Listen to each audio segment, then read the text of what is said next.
What's going on, ladies and gentlemen? Welcome to the Stump. We do it every Wednesday, 3 p.m.-ish, where we have a local artist from Memphis come on and talk about Memphis scene, what's going on, the projects they're working on.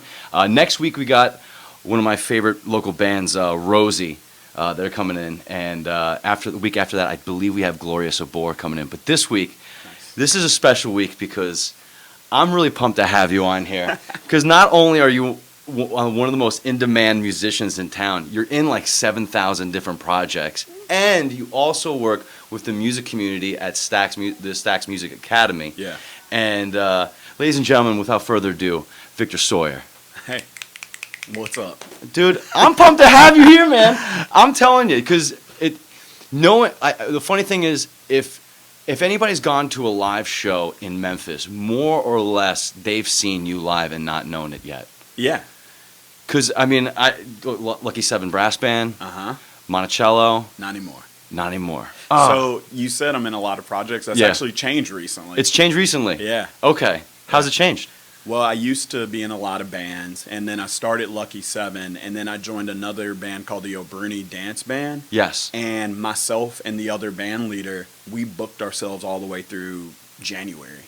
Okay. So suddenly, that's it. You know, like if there's some spaces in there, yeah, I'll play with the other bands. But yeah, I still play with Hope and Backsliders. But at this point, like most of my weekends are already occupied. Okay, so only 3 bands.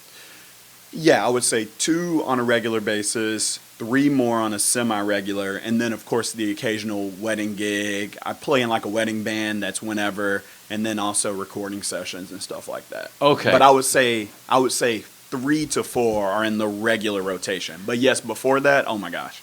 Oh, you're a lunatic. It was nuts. All over the place. It was fun. Dead Soldiers. I'm sure there's a lot of projects that I don't even know about. Well, I lost 2 bands, so it's interesting you say that. Yeah. One of the reasons is, well, 2 of the bands, Dead Soldiers and Brennan Valines, one broke up and one moved to NYC and is doing great up there. So what was crazy was I'm gigging, and all of a sudden, like 50% of all my gigs just went away. And it freaked me out a lot. That was really another catalyst for starting the brass band. Okay. You got to create your own gigs. I'm about to say, I mean, no one's going to do it for you. Plus, we had an interesting conversation at one point because this goes into Monticello that doesn't exist. Monticello or Monticello?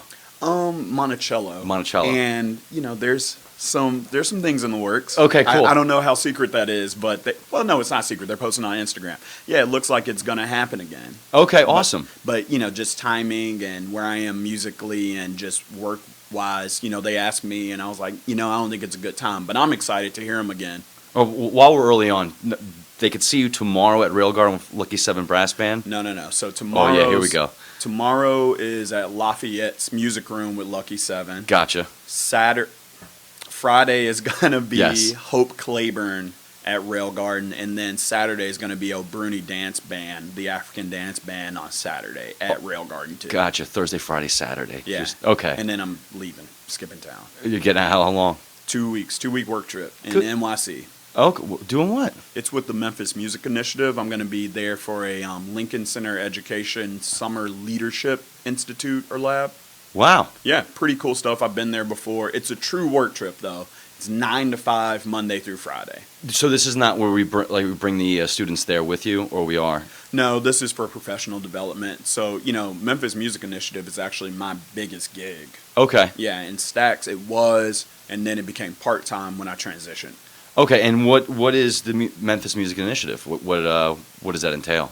So the Memphis Music Initiative is a local nonprofit that supports existing music programming, creates music programming where it's necessary for typically underserved communities through a few different arms. One is in schools program that's direct servicing. So we take local musicians, MSO, rappers, producers, freelance pop artists, send them into schools, and they work with the existing music program to bolster it. Wow. Yeah, and then we have a grant making and capacity arm that actually looks at existing nonprofits and music programs that serve the youth we're targeting and we give them professional development. We sometimes grant them grants. Yeah. But yeah, so that's really the two main arms. I'm sure my director will say you missed this one point, but that's what I got right now. No, and that's pretty cool because it's really just kind of it's showcasing and putting to the forefront something that's already there that hasn't had the exposure that it needs to. Exactly.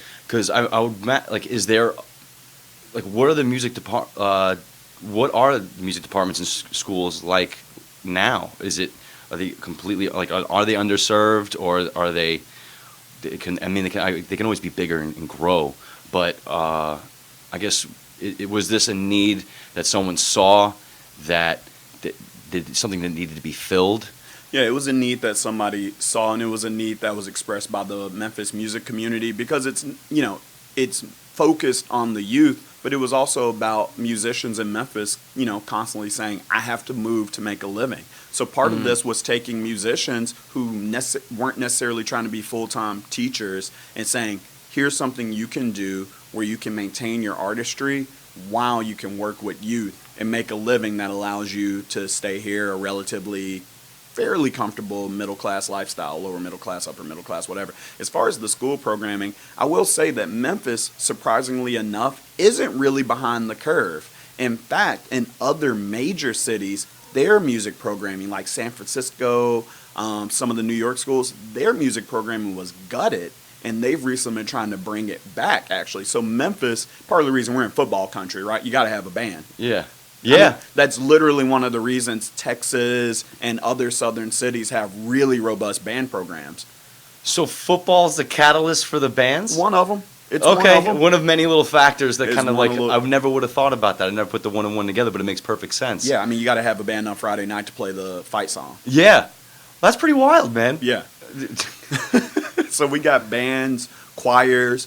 There's been an increase in music production, so like beat making, MCs. We have traditional orchestra and choir programs. So Memphis actually has a really wide variety of music programming in the city. That's pretty cool because everybody kind of dumps on Memphis for X, Y, Z Every reason possible. Any way they could find it, they're gonna throw a stone at it. Yeah. But it's cool to hear that the culture and especially the music culture, because that's what it kind of thrives on and it's what it's known for, is still ahead of the curve. Meanwhile, the high chin, high browed people in San Francisco that are known for their symphonies and stuff like that are lagging behind because that's the next generation that's going to come up if they don't invest early on. Yeah. Because I imagine that's going to wear off on the students and that it'll kind of splinter from there. Yeah. Well, I think what's interesting about those other cities is they're cities that a lot of musicians move to. Mm-hmm. So I think as far as sustaining the music culture, it's always going to be cool because people are always going to move to New York City to play music. It's always going to happen. But it's also super expensive. Everything's super expensive in some of these music cities. So, what do? Can you even find the money to fund a fully functioning band program? They do, but it's also much more difficult there. Because if you, like you said, the cost of living to just afford to live there as a teacher. I hear how some people are even doing not like Airbus passes to fly in from their house on a daily commute to go to work in San Francisco. Yeah. It's bananas. Well, this workshop I'm going up to in New York, there's not as many people, especially from the southern region, but there are plenty of people from that New York area. And almost all of them was like, I had to get up at 5 so I could take my 2-hour commute to get into the city. And you're like, what? It'll break your spirit. Yeah, but I used to live off Hacks Cross, and it was like a 45-minute hour drive depending on traffic. So people are doing it. Yeah. I think in other cities, though, we take for granted that the greater Memphis area is huge. When you go to San Francisco, Oakland's only about 25 minutes away from San Francisco, but no one would ever say that Oakland is a part of San Francisco. No, there's too much pride there. Too much pride. Too much pride. That's interesting. Is there ways that people can help contribute to the Memphis Music Initiative locally, or is this it is a nonprofit? Yeah, definitely.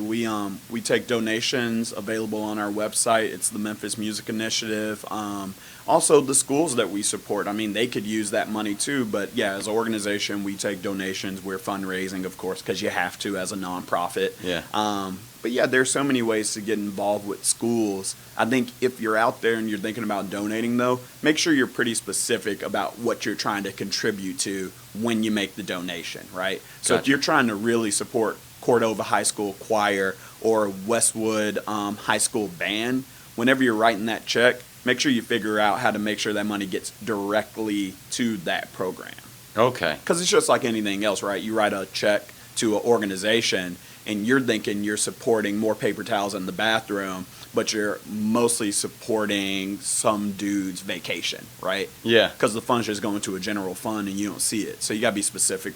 You got to be specific when you're donating for fundraising. You Yeah. need to be specific about it. You gotta be. Yeah, you gotta know. What was it? Like what happened with the Red Cross with 9/11? Everybody thought they were going to donate to 9/11, and all of a sudden the money went to like 800 different directions, and people Right. complained, and they had to refund that money. Yeah. Wow. Yeah, I didn't know that. That was absolutely crazy too. So I think that, and I guess it's hard because it's usually, unfortunately, it takes a crisis or like an immediate like whenever there's an event and people hear about it, then they want to donate, so they just kind of throw their money in a general direction Exactly. without kind of Yeah. knowing what they're throwing their money at. Yeah. That's pretty cool. And so that's just one part of what you're doing. Yeah. So then you also work with the Memphis Stax. at Stax Music Academy. Yeah. And and that's a school in of itself, right? So there's a bit of confusion. So there's an umbrella organization. There's the nonprofit known as the Soulsville Foundation, and the three arms or organizations beneath that, the Soulsville Charter School, which is a traditional 6 through 12 during the day school, right? Okay. Just straight up middle school and high school. Stax Music Academy is solely an after-school program in a summer camp. And then the Stax Museum, as the name suggests, is a museum. Gotcha. So everybody's confused about that. I was confused for like a year because, of course, we're all on the same campus, right? Yeah. So there's the charter school, there's the music academy that shares space with the charter school, and there's the museum in which a lot of our students go over there and perform and things. So it's confusing. It's totally confusing. There's a lot of overlap. And once again, who you donating to, right? So Yeah. that's another thing to think about. But yes, I want to say it one more time. The Soulsville Charter School, Stax Music Academy, and the Stax Museum are all three separate entities underneath an umbrella organization. Gotcha. All right, so you're working with kids 6 through 12? Yeah, I do. So at Stax, I'm a teacher. So at MMI, or the Memphis Music Initiative, I support and work with a team of people that are in the schools. I think I got 14 or 15 last year that I had to sort of oversee and support. At Stax, I'm solely a teacher and an arranger for the young people. So I write a lot of the music out. Do you get to write the music and then kind of like pick the tunes and then, or is this from the ground up, or are you taking like covers and stuff like that? Yeah, it's sort of there's a lot of different ways. So with Stax, the thing is, the students we're getting, some come in and they're monster readers. I mean, they can read anything you put in front of them, can't play by ear for a lick. You got other kids, they listen to it once and you'll never know that they're not looking at that page at all. So there's something that I think teaching artists call differential learning that's challenging for something like Stax because it's all different instruments. How can I put this? So if you're teaching a choir or orchestra, yeah, there's different voice types, there's things like that. But ultimately, you're teaching an instrument that's got 4 strings and a bow. You're teaching an instrument that's a voice that takes almost no extra income to get the instrument. When you're teaching a band, whether it's a commercial music band or a wind band, a clarinet is vastly different than a trombone. So you run into this problem with those sort of education institutions called differential learning, where there's a level mismatch, the pedagogy or the way you would teach the instruments, different for every instrument. And at Stax, most of the ensembles meet for 2 days a week. So what I do is, as an educator, you got to be prepared for all those learners. Yeah. So I have worked on being able to teach it by ear, so I can sing the parts. I sort of figured out some language to use that helps them. I write it out for them. So we're talking about Stax classics. This past Black History Month show, we did some Beyonce, And I'm trying to write it all out, really. And here's the cool thing, really helps me out as a songwriter. I was just thinking that. I'm Yeah. like, you are using every piece of your brain every single day at this school. I mean, aside from what you're doing in an administrative role with the Memphis Music Initiative, or if you're in the band, like performing, but just like that, you're writing, you're teaching, you're regurgitating. Yeah. I mean, that's got to be wild. What a muscle you're flexing. Yeah, you got to think about it too. I think there are two arrangements I'm the most proud of. One, I wrote out "Keep Forgetting." I Keep Forgetting by Michael McDonald. It's a very difficult tune, and Michael McDonald comes from that time period. I think somebody's going to correct me and post on something and be like he's wrong, but it's like kind of that Steely Dan vibe where it's arranged like. Almost every note you're hearing, every keyboard part, it's arranged. Ain't nobody just sort of improvising a part. It's like, so I remember that was hard.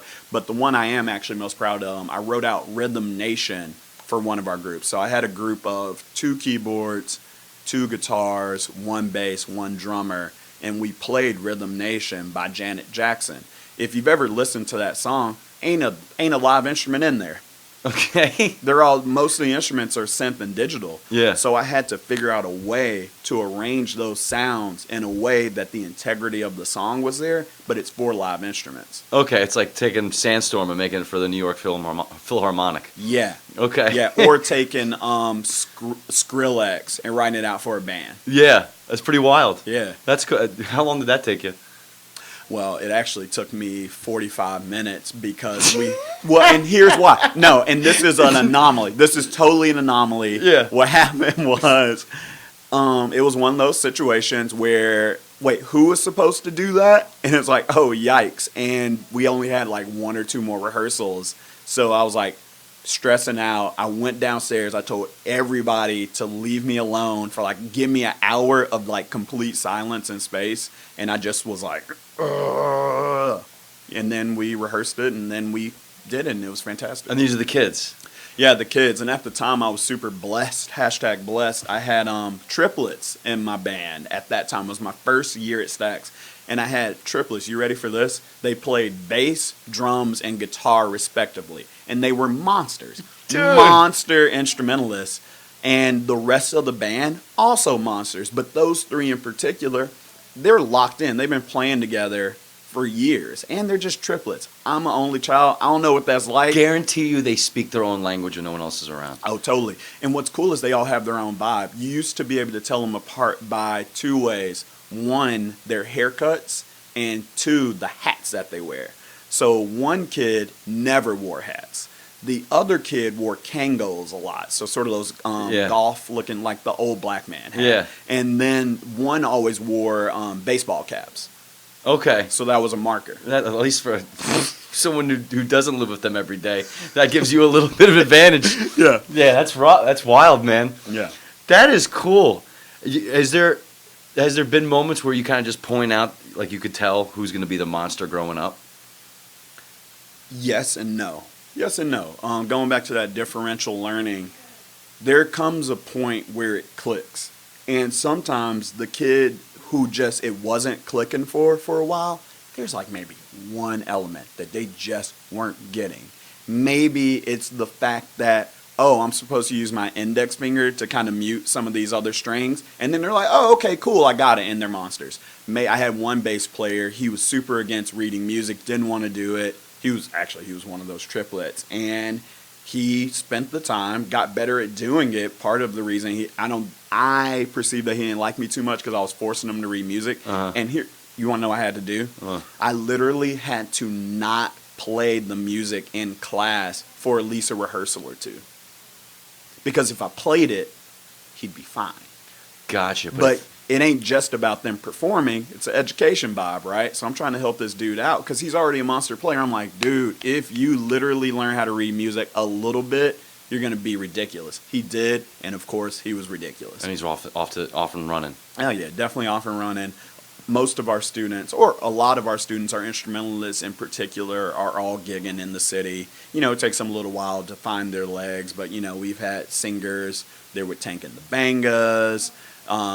One wrote that Beyonce song that was super popular. I can't think of it. Who wrote it? Yeah, wrote it. Yeah, and you got some kids, they're playing with Bruno Mars. Cameron Whalum, he plays with Bruno Mars. Of Okay. course, he's a graduate. So, I mean, a lot of our kids are monsters, man. They come out and they're on tours. They're playing, one of them's playing with Al Capone this week or something. That's awesome, man. Yeah. It's got to be cool just to see like them grow up and then do the thing and have like a kind of like a stake in it. Yeah, yeah, there's kind of a stake in it. And it's super cool, too, because I consider myself a teaching artist. Mm-hmm. And I don't feel like teaching there is like detracting from my artist thing. In fact, I feel like teaching there has helped me tremendously as an artist and vice versa, you know? Like giving to get. Yeah, because I'm teaching them from the perspective of somebody who's gigging, you know what I mean? And a lot of the teachers in SCS and in Memphis are, in fact, gigging musicians. You know what I mean? What an advantage.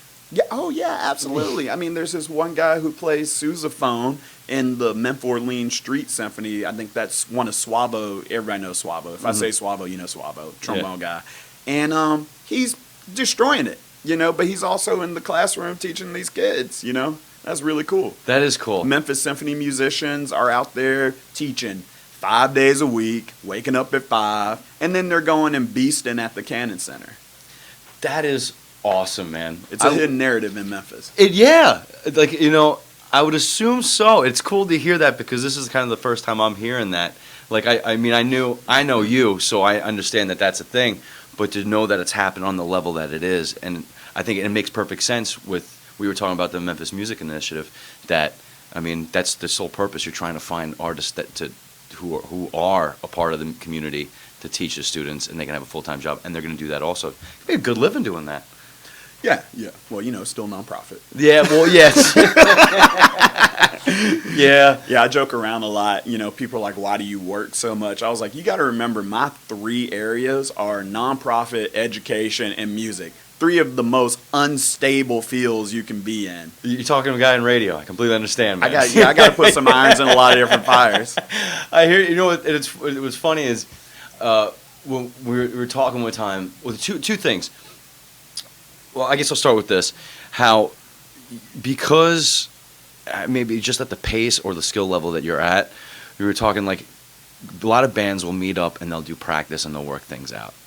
Right, and they'll try to find the riffs, they'll try to find the places, and they're trying to build out the songs and this, that, and the other. And you play brass, and it's just like, send me the song, I'll find the spot, I'll find where I'm supposed to be, and we'll go from there. Yeah, I mean that's, you know, I was talking with somebody about that, and I was thinking about today, and I was like, what's important to me as a musician? So check this out. I thought about this not long and hard at all. Mm-hmm.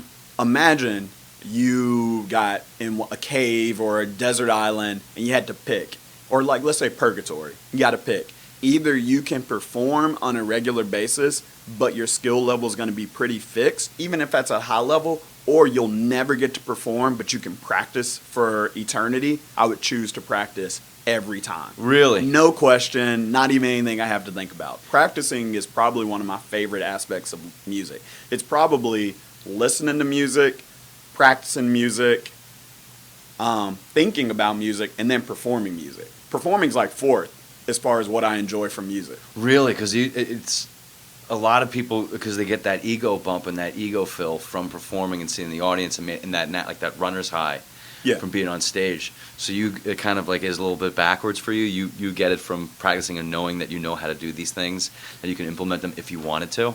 Yeah. Yeah, I mean, I'm down. I love seeing an audience member smile and they're happy. I love that. I wouldn't be dancing around on stage if I didn't. But to me, the performance really is just the fact I get excited when I'm playing a set and I don't miss a note. I tried out some new solo things and like they worked out. I'm like, yeah, I've been working on that for months and it came out finally. Oh yeah, that's what gets me off when I'm performing. Okay, so yeah, putting the work in first and then reaping the benefits, but it's very personal. Yeah. Oh yeah. It's more of a personal experience and journey for you. And back to your point, the reason I think that's important is like, yeah, you see that all the time where bands, you know, they practice, we need to rehearse, the show didn't go as well, we need to practice every week, twice a week. And sometimes, man, no offense, it's just that the drummer has bad time. It's literally nothing else. And if this one dude would just spend a little more time on his own it would totally clear up the issues. And I think from my experience in the professional world, I had a, how can I put this? I was lucky when I started playing in Memphis because I ended up in the Midtown scene. So a lot of my gigs were indie rock bands, new bands, bands that never play on Bill Street. Why is that cool? Because you get to get that vibe of band practice, things like that. But simultaneously, as a trombone player, rare breed, I could read, I can improvise, and I can entertain. I got some other high-profile gigs and recording sessions like at Royal, Sun, stuff like that. And, man, you're just coming in and you're knocking it out. Oh, nice to meet you. Let's play some of the best music we ever can together. And it's a finished product from jump. Actually, there's another band I play in that's like that. When I show up to the gig, I can't say what it is because people would be like, that was a secret. But there's a certain band I play with, and when we get there, I'm meeting the musicians for the first time. Okay. Or some of the band. But that happens when you're at a level where it's like, I practice on my own. I'm not worried about this. Tell me what we're going to have to play, and we'll play it. And hopefully everybody else in the band is like that too. You're a real journeyman. Man, I just need a Spotify playlist. Yeah? Or sheet music. Preferably sheet music. I'll learn it and memorize it. But then I don't even have to listen to the music beforehand. God, it was funny because we were talking about Malcolm Gladwell the other day and his book Outliers, like the rule of 10,000. Like 10,000 hours of practice can overcome any deficiency or lack of talent there is. I don't like Malcolm Gladwell. You don't like Malcolm Gladwell? I'm listening to his books right now because in nonprofit and just in the business world, you should. You know, he's one of the gurus. So many people you're interacting with are of that mindset. And I have gotten some things out of it. I was a complete hater before. I listened to the books. And I'm like, okay, there are some things there. But just trying to put a number, come on, man. Like, you're just selling books. He bought like freaking, I mean, he does find the interesting kind of links between like little things that you wouldn't think about. Yeah. His podcast is pretty good too, so I'm not gonna. He has a good voice. He has a great voice. Yeah, an audiobook can get really jacked up if the voice.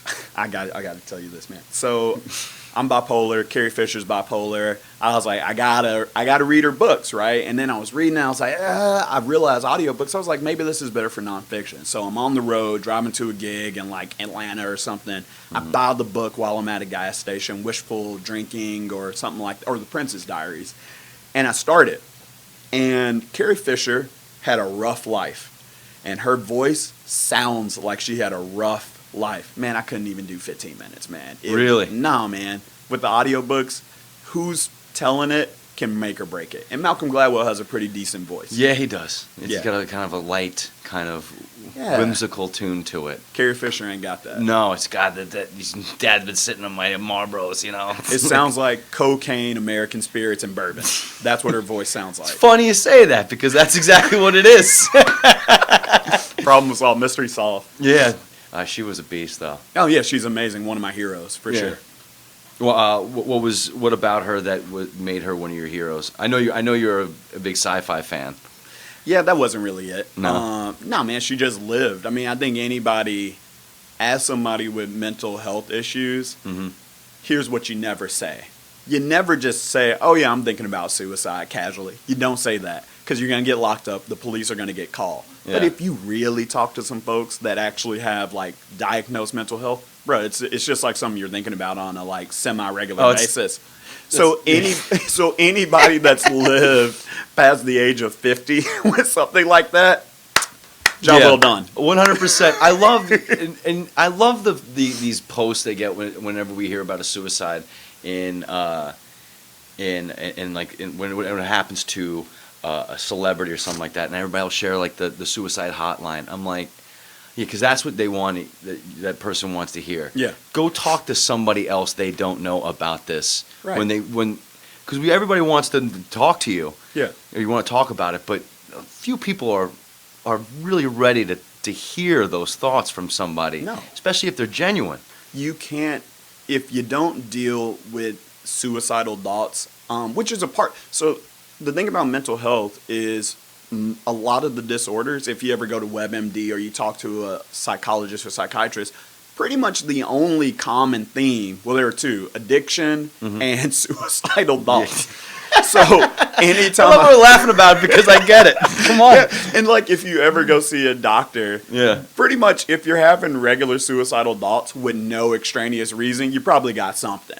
And Yeah. as somebody with the clinical depression and suicidal stuff that occurs every once in a while, having had situational depression, it feels completely different. I would say that having dealt with clinical depression for so long, I know what that's all about. It's basically going to be me listening to like the Civil Wars or like some sad music for a pretty long time and then getting over it. Maybe I take off work for 3 days and like binge watch Gotham and then I'm like, okay, I'm cool. I can Just need to ride out the storm. Just need to ride it out. Situational depression, I had a incident recently. Man, that like almost broke me because you can pinpoint why you're sad and you can't fix it usually. Yeah, well, it was like something that reminds you of something else that happened in the past, or Yeah. a relationship that you used to have, Yeah. and then there's just no shaking it. No. But I mean, for me, because I mean, I really don't like I always called it like this is just something I have. Yeah. I never called it like a diagnosis or like a mental illness or anything like that. Although you could probably write down I could probably go to somebody and they'd be like, yeah, you just got situational depression or clinical depression or something like that. Yeah. Like, but you got to go to work, Yeah. like. But I forgot where I was going with this. But when you could pinpoint it and look at it, I like to journal. Yeah. Journal is usually the best way I kind of look at something and Yeah. find out the root cause of it. Yeah. It doesn't fix it, but at least then when I know it, I can be like, oh, and if I'm able to, because sometimes it's just too much of a wave. Yeah. And then, like you said, I got to ride it out. Yeah. For me, what obviously doing so much, I love my Google Calendar. Like literally, if I didn't have that, none of this would be possible. And I love it so much that once a month I export my calendar to a spreadsheet. So if for some reason Google went down, I got a printout of Yeah. everything I was supposed to do for the next 6 months or year. Seriously. Yeah. But anyway, what works for me actually is with the clinical depression, because with bipolar disorder, the cycles, once you start managing it pretty well, they're, it's like a pretty predictable amount of time or situation.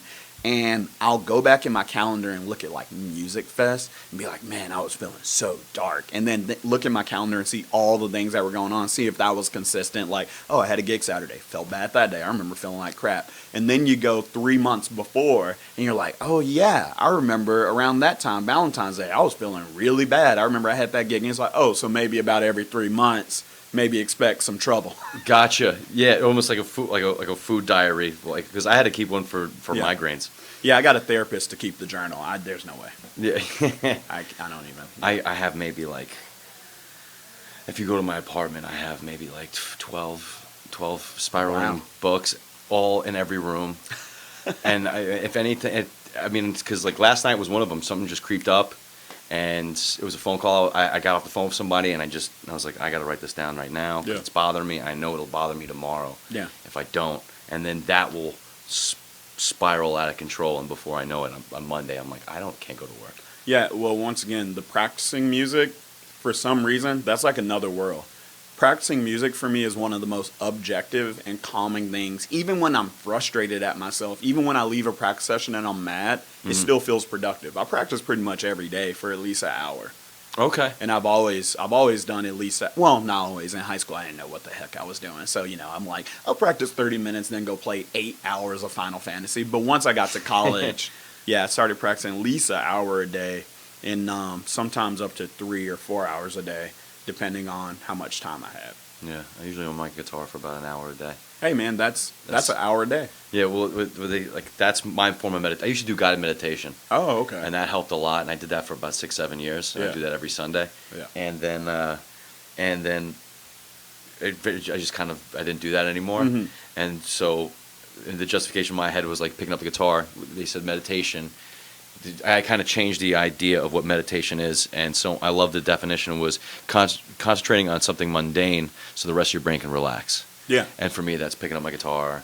And Yeah. I can just kind of tune out, space out, and just Exactly. shred a little while, and then I'm good. Yeah, I'm the before I know same it. way. Yeah, Yeah. it was funny because we always kind of, and I love that. I love how I kind of transitioned to this because I find a lot of members of the music community just because they're creatives, and I don't know whether it's like the left brain thing or whatever, or maybe it's right brain. I don't know which one's the creative side, but I wonder sometimes if it's just people in the arts are more predisposed to that, just the way they think. Yeah, there's actually a number of studies on that, and there's this woman by the name of Dr. Kay Redfield Jameson, and she's the director or founded one of the psychiatric services at either USC or UCLA, I can't remember. She wrote one book called An Unquiet Mind. It was all about her journey with bipolar disorder, how terrible it was, her experience with lithium and what that was like, and then her journey to starting this thing. She never killed herself. I think she's still kicking, good for her. But then she wrote a follow-up book called Touched by Fire, The Artistic Temperament. And it's all about that. So it's all about, through history, looking at these different artists, from Richard Wagner, the German composer, to Jimi Hendrix, to Schubert, to just a number of people, and how there's consistent symptoms amongst those people, typically. Okay. Yeah, so there are studies and that whole deal. Yeah, well, because in Atlanta, well, actually it's in Athens, they have a place called Nucci Space. And have you heard of that? No, it's just a funny name. It's a funny name. It's spelled weird, too. That's not how I would spell it. Is it like another word, but instead of a C, a N? Like Uchis? Okay. Coochie. No, I don't know if it's Coochie Space. It doesn't have two O's in it. That's kind of redundant anyway, Yeah, right? yeah. Welcome to the cave. We got but that its primary focus is for addiction and mental health for artists, and I believe it was starred by guys at the Drive-By Truckers. Oh, okay. So I mean, I've recorded with them. You recorded them? Mm-hmm. I don't know if that's a secret, but I did. It's so funny. I know you've played with so many different people. You got to like compartmentalize which ones you could talk about, and which ones you can't. Yeah. What a cool little problem to have. Usually, if I'm somewhere and it's a studio, here's how I usually judge it. If no one told me who I was recording with until I got there, it's probably a little low key and I shouldn't talk about it. Gotcha. Yeah. Gotcha. And quite honestly, with a lot of the bigger artists, that's how it is. I have a friend from high school who now plays trumpet with Kelly Clarkson, Charles Ray. And anyway, he was talking about how, you get a call, you show up, like somebody be like, hey, can you come to this rehearsal at this time, this space? It might be a job for you. You show up, and it's like the Spice Girls, and you're like, okay, well, wish I took a shower this morning. But yeah, no here kidding. we go. I imagine they've been there, seen that, they get it. Well, yeah, I mean, it's one of those things you show up, and they're like, here's the parts, let's see how you do. Wow. Yeah, stressful. I was about to say, well, does the stress build on right as soon as you get the call, or as soon as you walk in the door, or is it the whole just? Well, man, so that goes back to practice for me. Okay. Even if I got a few butterflies in my stomach, practicing consistently, not only do I feel like it makes me better, it also helps me diagnose where my weaknesses are.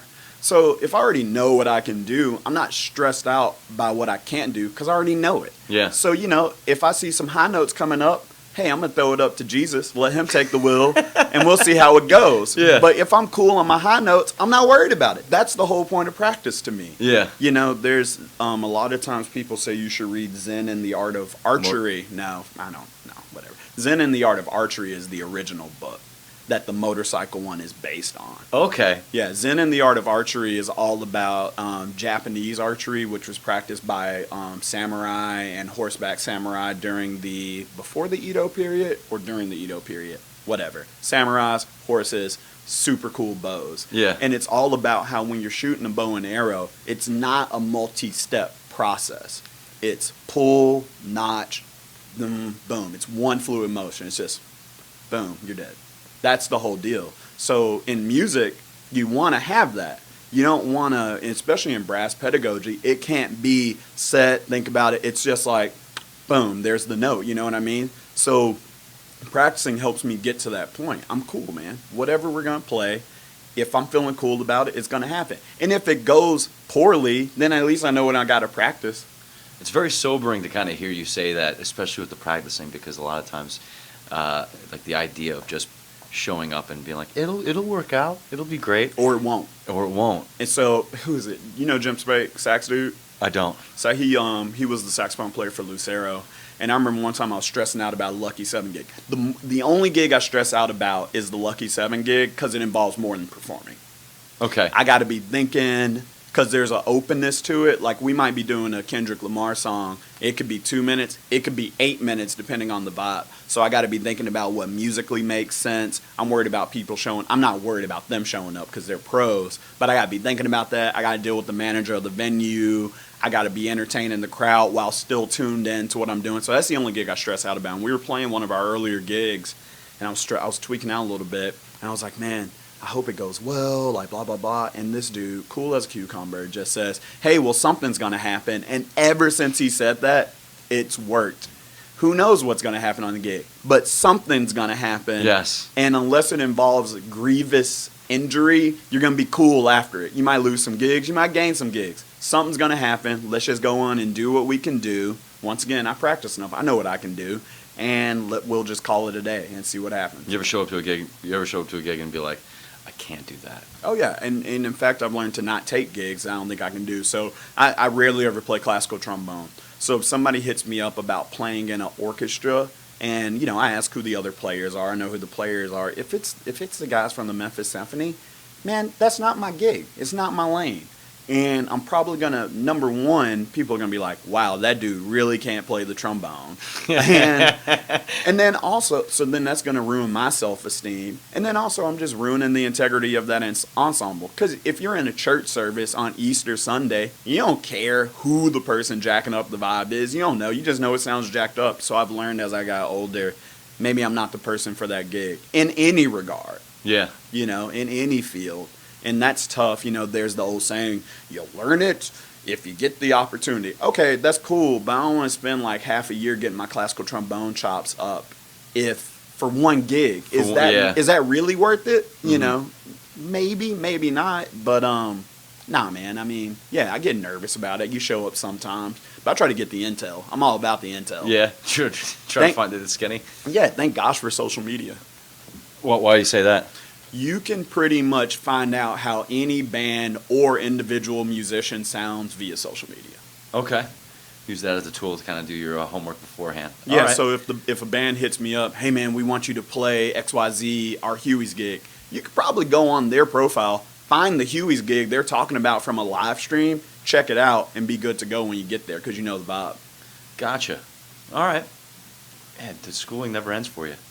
And, you know, just... there's no need to be unprepared. Yeah, I like that. Unless you don't care. And that's cool, too. Yeah, so some people can pull that off. I mean, some you just people have pull it off. Yeah, I always find that the people that I meet that can pull that off, they're usually on a different platform or just on a wavelength that I probably couldn't even have a conversation with them in the first place because they're just usually somewhere else. Yeah, and it's not sometimes not even about it's not even about not caring. The confidence. Sometimes it's just about the fact I can go there and I know, how can I put this? When I'm thinking about practicing, I kind of think about jazz and just straight trombone as two different things. Mm-hmm. To me, when I was majoring in classical, I was thinking to myself, I want to be able to play whatever I see. That was the goal. Okay. So whatever piece of music somebody puts in front of me, the goal for me mentally when I was practicing mostly classical trombone, I don't ever want to have to think about it. Put the music in front of me, I got it. And then with jazz and more popular music, for me, it's I want to be able to play whatever I hear at any point. Yeah. It's no big deal. If I'm in a band, I've never played with them, I should be able to hear the verse one time and knock it out the park the next time.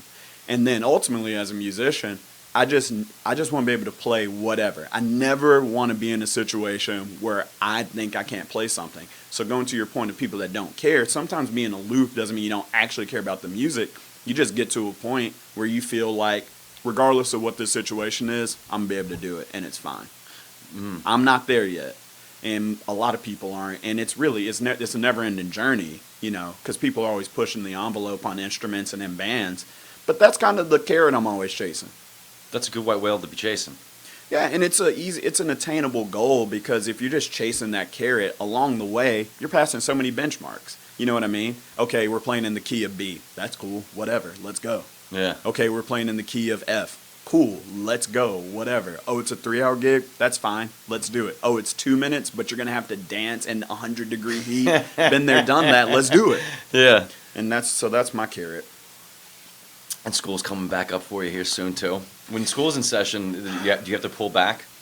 No. No? No. The only thing, in a very unhealthy sense, and I know it, and I know it's not sustainable, usually I pull back on relaxation. I have to rethink how I decompress. Decompress, yeah.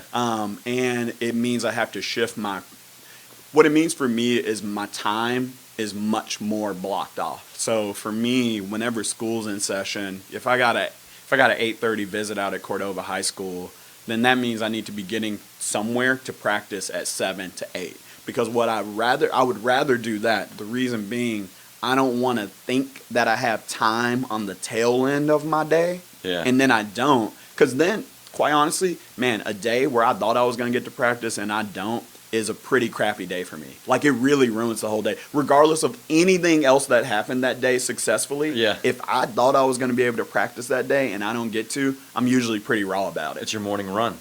Or my evening, whatever. Yeah. If I don't get to do it, I'm pretty raw about it. I understand that. I go to the gym. Like, if I don't get to go to the gym or I don't go for a run or something like that, there's a chemical that doesn't get released in my brain, and then I'm just, like, kind of sour. Yeah, I mean, it's hard for me to do gyms and stuff because it's so timed out. So I like to work out at home because I can do it whenever. Yeah. I like running as an activity because I can do it whenever I want to. So I tried yoga for a while. It's cool. Felt great. But, yeah, I show up at that time. I got to make a schedule. My whole life scheduled out. I don't want to have to schedule more stuff out. I just want to, like, I got enough. Yeah. I got to work out so I can just be depressed. Not suicidal, just depressed. Just depressed. Yeah, you never get to the suicidal part of your exercise. That's like one of my tools. I will say too, I know people are like, gosh, they're talking about suicide a lot, but ever since I sought treatment via therapy, let's talk about the solution a little bit. Yeah. Man, I've been pretty good to go. I mean, as of right now, I can't remember the last time I had like a for real suicidal thought. Literally can't remember. And it's because of a comprehensive treatment plan. You know what I mean? Knowing triggers, what's going to make you depressed. Like for me, when school lets out, that's a pretty gnarly time because I suddenly go from working 12 hours a day, compositely, not just one job, to like maybe having about 5 hours of like legit work to do a day. Yeah, and that can mess you up. Oh man, it jacks me totally up, and I have to really know like this is not the time to suddenly go to Bill Street on a Tuesday night. You were about to say that's what John Stumpfield was talking about. Like, tour life is great because it's structured, it's planned, but it's the dangers of downtime. Dude, the dangers of downtime. That's his book title. Oh my God, it was beautiful. I'm like, that's etched in the back of my brain forever. Because now I think because the weeks are great. Yeah. If I have shows on Saturday and Sunday, or Friday, Saturday, and Sunday, awesome. Usually keeps me in check. Yeah. I never really get in that much trouble because I have to keep my head in the game. But if I don't have any shows that weekend or something like that, what do I do? Yeah, what do I do? Yeah, I'm glad I quit drinking because, man, that was what do you do? Well, I have an answer for you. I'm gonna sit on this patio until I can't sit up anymore. Yeah, that was bad. But I haven't drank on a regular basis in years. But I just celebrated my first consistent year of no booze. Congratulations, man. Thanks, man. Yeah. I still haven't. I don't really do the AA thing, but I'm totally thinking about going just so I can get the chip, just to be like, I told you I could do it. It's a crowning achievement, man. Would you get up and talk? No, absolutely not. I'm just there for the chip. They'll judge me, and whatever. I just want the chip. You're not going to deny me either, because that's the vibe. You can't be rude. No, you can't be too judgy. You just talk about that in your clique outside when you're smoking cigarettes. Right. Yeah. I don't even talk to anybody. You're going to be part of the community right now and just start clapping. All right. I don't know how rude I'm going to be, but I was even contemplating showing up for like the last 15 minutes of an hour-long meeting, grabbing the chip. And boning out. And don't even stay for the serenity prayer. Just get out of there. Yeah. Whatever. I mean, and they're not going to say anything. Nah, 9 times out of 10, they don't really give a hoot anyway. They don't really care. As long as you're healthy and happy, I find that the AA community, they're like, cool, man. However, the nice people in there. The nice people. There's always a-holes in every field. But the nice people in there, as long as you're healthy and happy, they're cool and they're happy for you. Greatest thing I've ever heard about AA.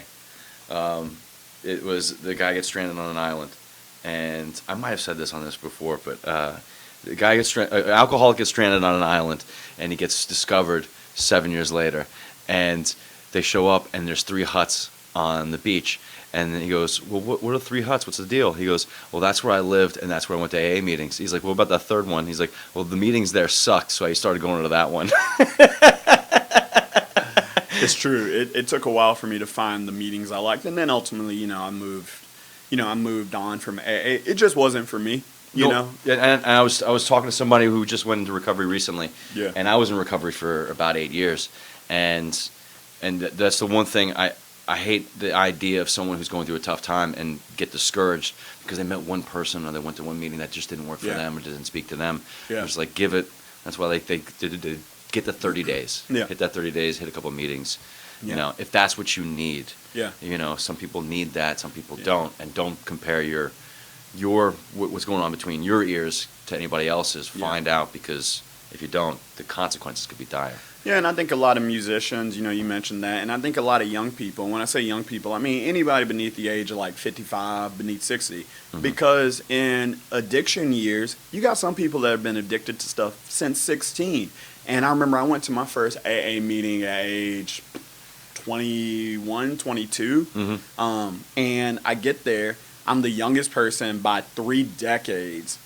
I don't have the problems they have. I ain't lost a marriage. I ain't lost kids. I ain't lost my relationships yet. I'm still young. I got the future. But just going to that, I was sort of like, well, this isn't for me.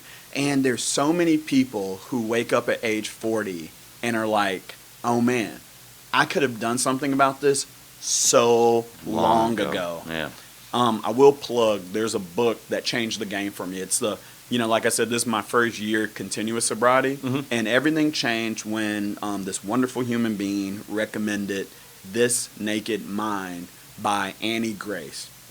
Changed the game for me. And ever since listening to that book, I've been good. Wow. Yeah, one book, man. So, you never know what's going to do it. But that changed the game for me. I mean, it changed the game enough that, like, there's, like, not really a temptation vibe in me anymore. Wow, it really spoke to you. Yeah, it really spoke to me. And it's sort of like non-judgmental. It really just, it's just like, oh yeah, you became addicted to a substance just like any other substance. And she had this great thing where she was talking about how there's no such thing as a cigarette-aholic. There's no such thing as a heroin-aholic. But for some reason with alcohol, we create this class of citizen. And part of the reason is the alcohol industry, to me, this is my opinion, of course, is that people really want to separate people that can't hold their liquor. I hate that phrase because, quite honestly, I could hold my liquor. That was the problem.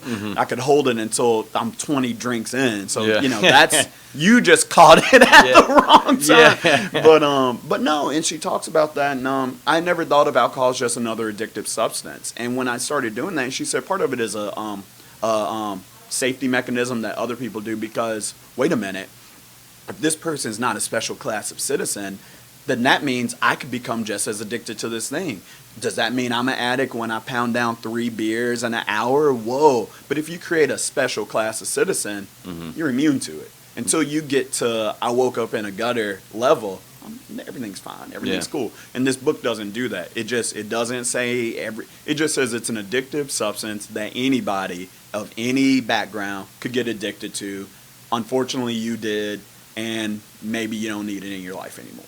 Okay, made it more accessible. Made it more accessible, way more objective for me. Yeah. But like I said, when I first got out in my first stint in a mental health facility, I went to AA for like a year or 2. And without that, I will say, I would not have made it without AA because I made alcohol the centerpiece in my life. So all of my social activities, most of my friends, all my drinking buddies, any event I went to, there was some alcohol involved. So I needed a space where there just wasn't. And I will say, going back to stacks and things like that, starting to work with kids was the first time since I was 21. I started working at stacks, I think, when I was like 24 or 5. Let's see, I just completed my 6th year, so like 24. And being around kids, not only did I feel like I had a responsibility to them to be a better person, but also you're suddenly around like a huge group of people that never drink. Ah, and, yeah. and including my coworkers, the other teachers, these parents who a lot of them came from a Christian background and it's just like wasn't a thing. And I was like, whoa, wait a minute. I literally haven't been around a group of people that just never drink since I turned 21.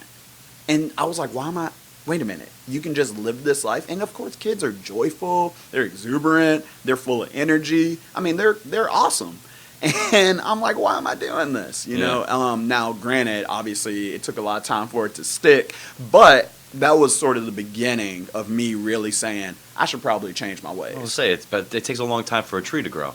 So, Yeah. but it's growing. It was really working, getting a job in education. That really was the game changer for me. Wow, that's pretty incredible. The first game changer, and then all the stuff after that made it stick for now. Yeah. Well, I like that caveat. Hey, I mean, man, what like? So here's a funny. When I was in, I went to Lakeside a long time ago. When I was just done. It was time to do something, and it was my first time there. And I kid you not, if you would put a polygraph on me during my last night there, I said I'm never gonna drink again, I would have passed that polygraph. And I was talking to the other folks in there, and they were like, "Oh yeah, this is my 8th time here." Nobody had been. It was nobody's first time. Gotcha. And of course, once again, special class of citizen. I was like, well, this is going to be fine. Because I'm smart, right? I'm smart. I got my life together outside of this drinking thing. And the only reason I think addiction is real, for real, because people deny it, right? They're just like, it's just you. I was like, no. The only reason I believe it's real, because literally nothing else in my life was just a complete show. You know what I mean? Nothing else in my life was just falling apart like that. There was no other indicator that I was just that. So it's like, okay, something's going on. That's wow. And then you could pass that polygraph, and then all of a sudden it ends up the way it did. Two more times. Two more times. The third time was the most hilarious time. I met a lot of funny people, and I spent some time in one in Boston. And I will say, man, we got to donate to these places, because the first time I went, I had to wait in a hospital for like 2 days inside the hospital because no beds had opened up. Oh, wow. They're overcrowding. If you think you're out there and alone, there are thousands upon thousands of people who are waiting for beds to get into this thing, and they just need more resources. They just need more. They're overcrowded. They don't have enough security. They don't have enough social workers. You got like one social worker for like 10 people. And it seems like in this part, and especially in this country's history, it's just on the rise. There's something kind of missing in a lot of people's, you want to call it soul, heart, God-shaped box, and their whatever. Like, it seems that addiction and all that is just increasing at such an alarming rate that you'd think that that's something we need to invest more money and time into. It's changing. Yeah, I mean, insurance used to not cover a lot of mental health issues, and now a lot of insurance plans cover your therapy visits, your psychiatrist appointments.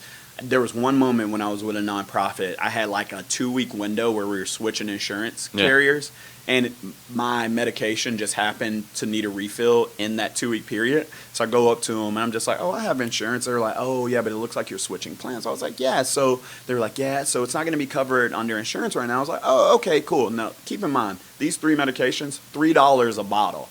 I asked her, I was like, well, I'll just go ahead and pay for them out of pocket. She said, okay, one of them is $500. And I was like, what? Jeez. And I was like, well, what's the cheapest one? She was like, that is the cheapest one.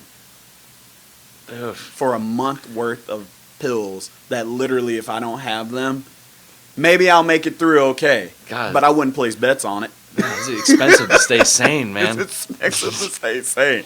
And I exercise. I told people, I was like, I was running 20 miles a week. I was praying. I was doing the whole deal. I was meditating, all of it. The pills, man.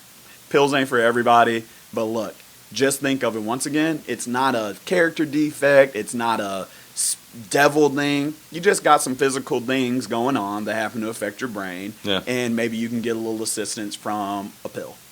I love how candid you are about this, because I don't know if it's talked. I don't think it's talked enough.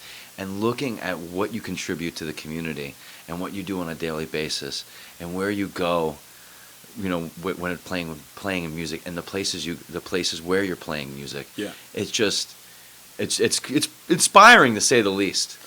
Well, you know what's funny about that? Sometimes when I'm sitting in, because everybody, I mean, more people are knowing because I've gotten increasingly open about it, so it's Yeah. not that much of a secret. But for some people who I work with in the past, they're like, yeah, you know, we had somebody that worked here, but they had the bipolar. Saying, you know, anybody with bipolar, it's just probably not going to work out. You know, they have so many challenges. And I remember just sitting in the meeting, I'm like, you know, you're right in some regards, but, you know, there are a lot of people. There's so many people with anxiety, clinical depression, bipolar disorder, Yeah. and we're all out there and we're all killing it. Yeah. There's a lot of people out there killing it, people with terrible pasts. You know, one thing that surprised me was almost all the people I worked with in the Lakeside, all the people that were on staff, Yeah. almost all of them had a past addiction issue. Okay. And they're there, and you would never guess it because they look like they got their life together. Yeah. Hats off to you, man. I just love that. I don't know. I'm kind of at a loss for words for it because it's just really cool to see. Man, I'm just living. Yeah. Everybody's got their stuff. Everybody's just living. You know, that's Yeah. all I think about it. But you know, not a lot of people get to see an example of the other side of like practicing. Yeah. Like essentially getting your mind right is like a form of practice. So I can get everything together. If I'm doing everything I need to do, Yeah. to take care of myself, I can go out there and I can kill it. You know, I'll say this. I thought about this recently. Somebody said, you know, you're Victor Sawyer, the trombonist. And I was like, you know, quite honestly, I've played around the world, played a lot of big stages, played a lot of small, done a lot of stuff. But my biggest achievement ever is managing bipolar disorder. And when it comes to who I am as a person, that is for sure what I spend the most energy working on. More than anything else. I know it sounds like I do a lot of other stuff, and I do. But that for me is my biggest accomplishment. It's what I spend the most time thinking about. And I mean, that's just it. I mean, when I think about myself as a person, bipolar person, musician person. It's that order. That order. Yeah. Wow. Me overall. Yeah. And then it's close. I mean, it's like right there. I mean, it's like bipolar is maybe at 100, musician's like at 90. So it's like right there. It's not like it's like this huge gap. Yeah. But still, you know what I mean? So Without that, the others may not fall in line with it. no, and what I notice is and this is what caused so much trouble getting right, was I treated the bipolar part as this thing like a flu. Let me get through this, and then I'm good on that. I don't need anything else. I just had the flu for a while. Now I'm fine. Yeah. And I had to stop thinking of it that way. It's a lifelong chronic illness, just like any other chronic illness, just like diabetes. And in that book, she had a great point. She said one of the problems with people with mental health issues or addiction issues is we wait. And she said, think about anything else. If you suddenly had a pain in your arm, would you wait until it got, or how does she put it? Say you got a cut on your arm, just a small little cut, and it got a little infected. Would you wait until you have to cut your arm off to get help? No. No, absolutely not. Yeah. So why do we do that with addiction? Why do we do that with mental health? Once again, that special class, you have to hit rock bottom. No, you don't. No, we can put a Band-Aid on the wound, get some Neosporin way before we got to cut the arm off. But like I think the dialogue and being open about it gives people the space to at least admit that, because I would imagine sometimes people don't understand what's going on in their head anyway, Yeah. and they wouldn't label it as a mental illness. Yeah. So they wouldn't even know how to broach the subject to begin with. But Yeah. talking about it, talking about the symptoms, talking about Yeah. I get that too. I get like that. Oh, I think of suicidal thoughts without the shame that's attached to it. Yeah. Because again, I mean, sometimes it has to come from a good example. Yeah. Because if it's just some guy in a bar talking about it, or some person who's just saying like, I'm gonna do this, I'm gonna do that, and it doesn't happen, like seeing someone, going through life, succeeding, that example is something that someone can cling to and be like, okay, Yeah. then maybe I can talk about it. Yeah. Yeah. Yeah, man. And I think musicians, too, once again, working at Stax, seeing those, working with gospel musicians and stuff like that, man, you can be a musician without ever having to touch a drop of alcohol. Yeah. You don't have to. True, yeah. But, there's the life. I was tainted. I saw the life, and I was like, Jimi Hendrix is the best. Yeah. Let's drink everything. It's like, you don't need to do that. Yeah. You know, and quite honestly, a lot of people are like, well, if he hadn't have done that, he would have never become the person. We don't know that. You know what I mean? True. You don't know that. Okay, yeah, the music would have been different, but I mean, the dude died at 27. Imagine if he would have lived. Imagine if he would have lived. Yeah. Damn. I think we're approaching that hour part. I think we're about there. We're about there. Yeah. Joe, I'm grateful that you came in here and talked, man. I mean, you got so much going on. Memphis Music Initiative, Stax Music Academy. Yep. You're going to be playing tomorrow At Lafayette. at Lafayette's with Lucky Seven. Uh-huh. Then Hope Claiborne Friday. And then O'Bruni. O'Bruni. Where did the name Danceman. come from? So the band's made up of mostly white people Uh-huh. playing Ghanaian music, African music, and it's totally done in a way. So the band leader studied extensively with a Ghanaian music master. So he ain't just some dude that listened to a YouTube video and was like, I I'm can do gonna this. be an African. Yeah, no. He literally studied all the rhythms, the words. He's very appreciated in the Ghanaian refugee community that's here. Okay. They work with him on his pronunciation and stuff like that. So the dude is doing it from a place of love and honor. Awesome. But O'Bruni roughly translates to foreigner band, or as one of the Ghanaians jokingly put it at a Ghanaian Independence Day party, the white man band. That is funny. So the dude, the So band they're teasing themselves with Yeah. the name alone. Yeah. I love that. That's creative, man. Yeah. I like that. It's pretty fun. Well, thanks again for coming in, Victor Sawyer, everybody. Yeah, man. Thanks for having me. It was that was powerful, man. Yeah. Cool. It's a stump. Yeah. I don't even know how to end that after that because I could keep going.